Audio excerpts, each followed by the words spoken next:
Hi everyone, it's Danny. Alrighty, today we will discuss about sphagnum moss. One of my viewers suggested that I make a video on how to use sphagnum moss because, as you might know, sphagnum can be quite detrimental in many cases. When you purchase a new orchid in sphagnum moss, most of the times you will have issues with that orchid.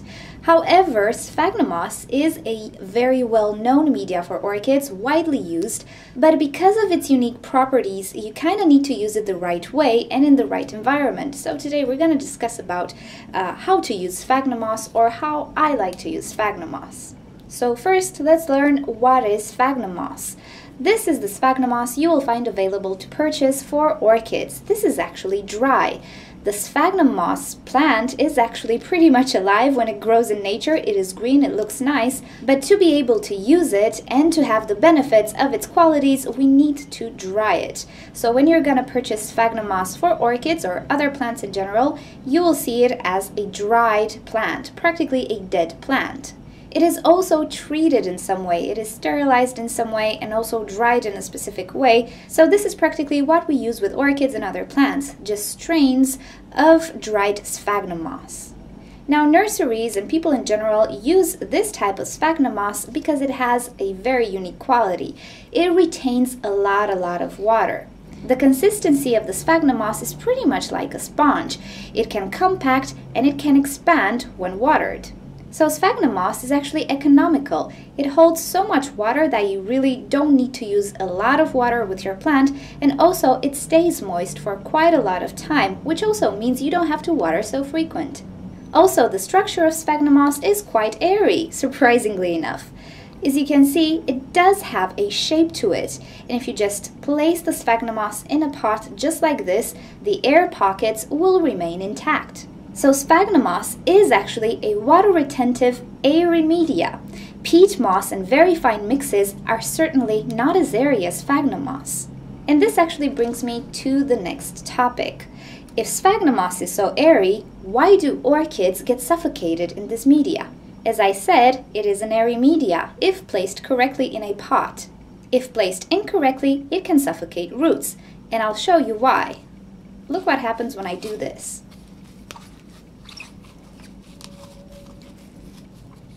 So if I press on my sphagnum moss, I'm gonna get it so compacted that the air pockets this media can create are absolutely gone.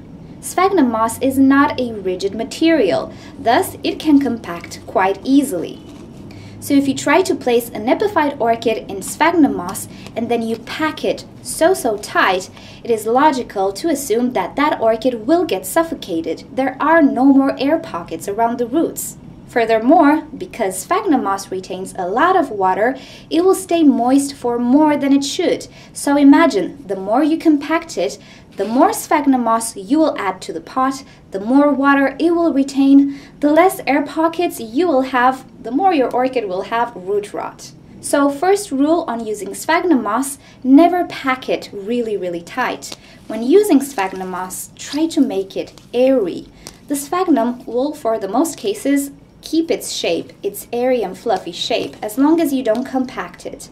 In time, of course, in a few years, because you will water it, it will start to compact slightly, but it will never go to this extent if you don't actually press down on it. So first rule is never compact sphagnum moss around an orchid's roots like this. Keep it fluffy and airy. Speaking about airiness, because sphagnum moss can compact over time, we actually do a little trick, and I hope you can see here. On the sides of my pot, I have some ventilation holes. This means that air can actually circulate better in my pot, and the media will not stay way too moist for way too long. Also, we tend to use sphagnum moss in baskets, which again are very ventilated. Keeping an orchid in a basket in sphagnum moss can be actually quite ideal, because the sphagnum moss will retain quite a lot of moisture, but also it will be very ventilated, because baskets are not like pots. They have air everywhere. They dry up much faster than a pot. So sphagnum moss works really well in baskets because it has a lot of ventilation holes. But sphagnum moss is not only intended for epiphyte orchids, Like I showed you, it can also be used for terrestrial orchids, again in a very fluffy manner, but as you can see I don't have ventilation holes on this orchid simply because it is not an epiphyte. It is a terrestrial orchid. It doesn't need so much air around the root system, but it doesn't need to stay compacted and soggy all the time. So for terrestrial orchids, sphagnum moss can be quite good and can work very, very well as long as you maintain it fluffy, you don't compact it when you pot it, and you water it adequately. So now let's talk about watering. So as I said, sphagnum moss can hold a lot of water and can stay moist for a long time. This can be a pro, but it can also be a con. So let's say your environment is very dry and also very warm. Water will evaporate extremely fast in your environment. A media like sphagnum moss can be good for you because it does retain a lot of water and can make your life easier. You don't have to water your orchids so often, and also your orchids are not in danger of becoming dehydrated because you simply forgot to water. So keeping in mind that you need to make your media very airy, sphagnum moss can work well in your environment because of its unique property of holding in moisture. But let's say you live in an environment which is pretty humid and maybe pretty cold. Water will evaporate much slower in your environment, so a water-retentive media like sphagnum moss might not be a good idea for your environment because it will not evaporate that moisture that it holds so fast. Epiphyte orchids don't like to stay moist for a lot of time. Most of them do like to dry out slightly in between waterings. So in this type of environment, maybe sphagnum moss is really not a good idea for you. So now you can see why some people suggest that sphagnum moss is the greatest media ever, because they might be living in a very warm and dry environment, while other people suggest that it's the worst media ever, because they might live in a very cold and maybe humid environment in which water does not evaporate so fast. So before using sphagnum moss with your orchids, think about your environment. Is it more humid? Is it cold? Is it warm? Is it dry? And see if you actually could benefit from sphagnum moss or not. Now, if you have a combination like I do, let's say in the summertime you have very dry and very warm environments, and in the wintertime you have very cold and very humid environments, well, you can always make a mixture with sphagnum moss. You don't always have to use it as it is. So I have an example here to show you. As you can see, this orchid is potted in a mixture of bark chips and sphagnum moss. This orchid actually does need evenly moist media. It does drink quite a lot of water, but it also likes a lot of ventilation. So in the summertime, this pot will dry up much faster than in my winter time. Now to balance this a bit, I added some bark chips because they will maintain that equilibrium of humidity. My pot will not be overly moist, but it will not be very, very dry either. So of course you can use sphagnum moss in a combination with another media to alter its properties. You can combine it with bark chips or perlite if you don't like how moist it stays and you would like to alter this quality a little bit. Now, as I was saying, this orchid here really likes to stay more moist than dry. So another factor to consider is the type of orchid you have and if it will do well in sphagnum moss or not. So as I was saying, some orchids do like to stay more moist than others. Orchids like oncidiums, miltonias, and miltoniopsis do actually like to stay moist almost all the time. They don't like to be dry for long periods of time. On the other hand, cattleya orchids, phalaenopsis orchids, vanda orchids in particular, don't like to stay moist all the time. They do like to dry out in between waterings, and also they don't like to have that moisture for a lot of days around their roots. So when you're thinking of using sphagnum moss, consider the orchid you have. If you have a vanda orchid, it might not be a good idea to pot it in sphagnum moss. If you have an oncidium orchid, however, a mixture of sphagnum moss can actually work very well because oncidiums do like to be evenly moist. Now, the tricky part comes when you have a combination of external factors and the orchid you have. So let's say you live in a very hot and very dry environment and you have a cattleya orchid and you don't really like that you really have to water it every day. Could you use sphagnum moss even though cattleya orchids like to dry out in between waterings and be very, very aerated? Well, actually maybe you can. Maybe you can make a mixture of sphagnum moss and bark chips and also provide ventilation holes on your pot. This might make your life easier because you won't have to water every day.